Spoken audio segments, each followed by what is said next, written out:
Haldia refinery. यहाँ एक बहुत ही दुखद औद्योगिक हादसा हुआ था। आज हम उसी की तह तक जाने वाले हैं। देखिए, ये कहानी सिर्फ एक आग की नहीं है।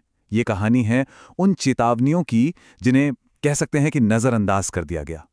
ये एक पड़ताल है इस बात की कि कैसे कागज़ पर लिखे सेफ्टी रूल्स और ज़मीन की हकीकत में एक जानलेवा फासला बन सकता है। ये जो तस्वीरें हैं ना, ये हैं 21 दिसंबर 2021 की इंडियन ऑयल कॉरपोरेशन की हल्दिया रिफाइनरी का एक हिस्सा। देखिए कैसे आग की लपटों में घिरा हुआ है। मतलब सिर्फ इस एक तस्वीर को देखकर ही अंदाजा लग जाता है कि हादसा कितना भयानक रहा होगा। 5 ये सिर्फ एक नंबर नहीं है। ये उन 5 जिंदगियों की कहानी है जो इस हादसे में हमेशा के लिए खत्म हो गई। और 44, ये उन लोगों की संख्या है जो घायल हुए। सोचिए, जो लोग उस दिन बस अपनी ड्यूटी पे थे। इससे पता चलता है कि इस हादसे का असर कितना कितना बड़ा था। तो चलिए अब इस मामले में थोड़ा और गहराई में उतरते हैं और सबसे पहले ये समझते हैं कि आखिर उस दिन हुआ क्या था और कहाँ हुआ था। तो बात है 21 दिसंबर 2021 की। जगह थी इंडियन ऑयल की हल्दिया रिफाइनरी का MSQ ब्लॉक, यानी मोटर स्पिरिट क्वालिटी ब्लॉक। वहां ना एक प्लांट शटडाउन चल रहा था। मतलब यूनिट में प्रोडक्शन बंद था और मेंटेनेंस का काम हो रहा था। और तभी दोपहर के वक्त अचानक से आग भड़क उठी। अब देखिए, जब भी कोई इतना बड़ा इंडस्ट्रियल एक्सीडेंट होता है तो सबसे बड़ा सवाल यही उठता है कि आखिर ऐसा हुआ क्यों। और बस यहीं से शुरू होती है एक फॉर्मल इन्वेस्टिगेशन की कहानी। एक ऐसी जांच जो सिर्फ टेक्निकल वजहों को नहीं देखती बल्कि काम करने के तरीकों और लिए गए फैसलों को भी खंगालती है। तो इस घटना की जड़ तक पहुंचने के लिए एक कमेटी बनाई गई। इसमें कौन थे? ऑयल इंडस्ट्री सेफ्टी डायरेक्टरेट यानी OISD के एक्सपर्ट्स। और इनका काम सिर्फ ये पता लगाना नहीं था कि क्या गलत हुआ, बल्कि इनका असली काम था ये समझना कि उसे होने ही क्यों दिया गया। और पूरी की पूरी जांच का जो सेंट्रल क्वेश्चन था वो यही था, एक रूटीन मेंटेनेंस प्रोसीजर एक जानलेवा हादसे में कैसे बदल गया। तो चलिए इस विश्लेषण में इसी सवाल का जवाब ढूंढते हैं। तो अब कमेटी ने सबूतों की एक एक कड़ी को जोड़ना शुरू किया। चलिए हम भी उनके साथ साथ इस पड़ताल का हिस्सा बनते हैं और देखते हैं कि पूरी कहानी कैसे परत दर परत खुलती है। देखिए, इस पूरी कहानी को समझने के लिए सबसे पहले एक चीज को जानना जरूरी है, नैफ्था। ये क्या है? ये एक लिक्विड है जो बहुत बहुत ज्यादा ज्वलनशील होता है। पेट्रोल बनाने की प्रोसेस का ये एक हिस्सा है। मतलब इतना समझ लीजिए कि जरा सी चिंगारी भी एक बड़ी आग भड़काने के लिए काफी है। अच्छा, ये डायग्राम हमें दिखाता है कि असल में हादसा हुआ कहाँ था। यहां पर स्टेबलाइजर और रिबॉयलर दिख रहे हैं। मेंटेनेंस का जो काम था ना, वो इसी रिबॉयलर के पास चल रहा था।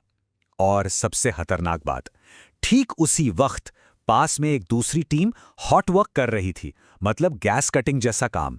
सोचिए, फ्यूल और चिंगारी पैदा करने वाला काम दोनों एक ही जगह पर। और इन्वेस्टिगेशन कमेटी की रिपोर्ट में साफ साफ लिखा है कि आग के लिए जो फ्यूल था वो और कुछ नहीं बल्कि पाइपलाइन में बचा हुआ नैफ्था ही था, जो लीक हुआ और फैल गया। तो एक बात तो बिल्कुल क्रिस्टल क्लियर थी, आग की वजह नैफ्था ही था। और ये ग्राफ, ये एक तरह से सबसे बड़ा सबूत है। ये रिबॉयलर के इनलेट टेम्परेचर का डेटा है। ये जो लाल लाइन ऊपर जा रही है ना, ये साफ साफ दिखा रही है कि जिस पाइपलाइन पर काम होना था उसे ठीक से ठंडा और ज्वलनशील लिक्विड से खाली किया ही नहीं गया था। इसका सीधा मतलब क्या है कि अंदर गर्म नैफ्था अभी भी मौजूद था। और देखिए, ये हादसा कोई अचानक नहीं हुआ। ये तो उन चेतावनियों की एक पूरी सीरीज थी जिन्हें अनदेखा किया गया। हादसे से ठीक एक दिन पहले पास की एक पाइपलाइन से नैफ्टा लीक हुआ। फिर हादसे वाले दिन दोपहर 1:10 पर गैस डिटेक्टर ने खतरनाक गैस का अलार्म भी बजाया। और फिर ठीक 2 बजे उस एरिया का CCTV कैमरा भी बंद हो गया। ये सिर्फ टेक्निकल गड़बड़ियां नहीं थीं, ये एक ऐसे वर्क कल्चर की तरफ इशारा था जहां खतरे के संकेतों को मतलब सीरियसली लिया ही नहीं जा रहा था। और इस पूरी कहानी का शायद सबसे दुखद पहलू अब सामने आता है। जांच में पता चला कि जो वर्कर्स घायल हुए उनमें से 50% 20 से 30 साल की उम्र के थे और कुछ तो महज 19 साल के। एक अच्छी सेफ्टी कल्चर की सबसे बड़ी जिम्मेदारी क्या होती है? अपने सबसे नौजवान और कम तजुर्बेकार लोगों को बचाना। और ये जो आंकड़े हैं, ये उस जिम्मेदारी पर बहुत गंभीर सवाल खड़े करते हैं।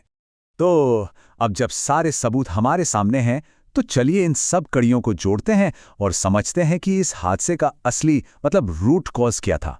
तो जो कुछ भी हुआ वो असल में एक चेन रिएक्शन था। पहला स्टेप, फ्यूल। पाइपलाइन ठीक से साफ नहीं की गई तो अंदर नैफ्था रह गया। दूसरा स्टेप, रिलीज। मेंटेनेंस के लिए जैसे ही पाइप का फ्लैंज खुला, नैफ्था का वेपर हवा में फैल गया। तीसरा स्टेप, इग्निशन। पास में जो गैस कटिंग का काम चल रहा था वहां से एक चिंगारी निकली और उसने वेपर में आग लगा दी। और चौथा और सबसे जरूरी step, system failure. Safety procedures और सुपरविजन की भारी कमी ने इन तीनों खतरनाक चीजों को एक ही वक्त पर एक ही जगह पर मिलने का मौका दे दिया, और नतीजा एक भयानक धमाका। किसी भी हादसे की वजह जानना बहुत जरूरी होता है, लेकिन उससे भी ज्यादा जरूरी है उससे सबक लेना, ताकि ऐसा दोबारा कभी ना हो। तो इन्वेस्टिगेशन कमेटी ने कई सिफारिशें दी, और ये सिर्फ नियम बदलने के लिए नहीं थीं, बल्कि काम करने का पूरा तरीका बदलने पर फोकस थीं। जैसे कि किसी भी इक्विपमेंट को खोलने से पहले उसे साफ करने के लिए और बेहतर और सख्त एसओपीज बनाए जाएं। हर नॉन रूटीन काम से पहले खतरों की ठीक से पहचान हो, रिस्क असेसमेंट हो, सारे क्लियरेंस और परमिट्स को ठीक से रिकॉर्ड किया जाए, और हाँ, आग से बचाने वाले पीपीई यानी पर्सनल प्रोटेक्टिव इक्विपमेंट को मैंडेटरी किया जाए। इसके अलावा सुपरविजन को मजबूत करने पर भी बहुत जोर दिया गया। मतलब हर खतरनाक काम के दौरान एक एक्सपीरियंस्ड सेफ्टी सुपरवाइजर वहां मौजूद हो। जो कॉन्ट्रैक्ट वर्कर्स हैं उन्हें साइट के खतरों के बारे में बेहतर ट्रेनिंग दी जाए। जरूरी जगहों पर जो सीसीटीवी कैमरे हैं उनमें पावर बैकअप हो। और सबसे जरूरी बात, हर कर्मचारी को इतनी हिम्मत और इतना अधिकार दिया जाए कि वो किसी भी अनसेफ काम को देखकर उसे तुरंत रोक सके। असल में यही एक मजबूत सेफ्टी कल्चर की नींव होती है। और आखिर में ये पूरा विश्लेषण हमें एक बहुत बड़े सवाल के साथ छोड़ जाता है। सोचिए, जब खतरा इतना बड़ा हो कि सिर्फ एक चिंगारी पूरी तबाही मचा सकती है, तो क्या सिर्फ कागज पर बनी चेकलिस्ट को टिक करना काफी है, या फिर जरूरत है एक ऐसा सेफ्टी कल्चर बनाने की जहां हर एक इंसान हर पल हर काम में सेफ्टी को अपनी पहली और सबसे बड़ी जिम्मेदारी समझे।